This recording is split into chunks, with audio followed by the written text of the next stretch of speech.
لونو په مت کې دي، کاغه د ګیس په مت کې دي، کاغه د ټلیفون ایکسچینج دی، کاغه د اوبو ټیوبل دي. زما په خیال باندې کاغه د سویګیس په مت کې دي. زما په خیال باندې داسې کار پاتې نه دي چې یاره موږ به مطالبه وکړو چې خان موږ ته دا کار وکړي. کارونه ټول چې دی دا افتا محمد خان شیرپور صاحب کړي دي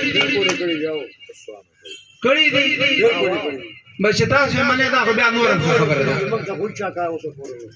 مرګورو دغسې که زه درته ووایم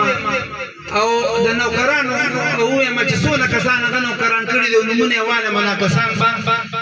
لږ خفه شي ځکه چې ځان ته اوس افسران وایي که نه نومونه یې بیا نالم او که چا رانه ځان لکه پوزه په لیسټ ته ورته وښیم چې څونه کسان د ارچن یونین کونسل چې کوم دي نو دا جناب آفتاب احمد خان شیرپور صاحب نوکران کړي دي او غټ غټ افسران دي نن په اسلام آباد کې ناست دي په بنګلو کې اوسېدي اسلام آباد په سرکاري بنګلو کې. مرګورو خبرې نه زیاتوم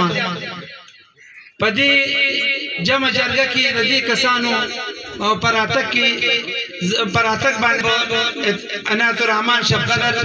او محمد طارق خان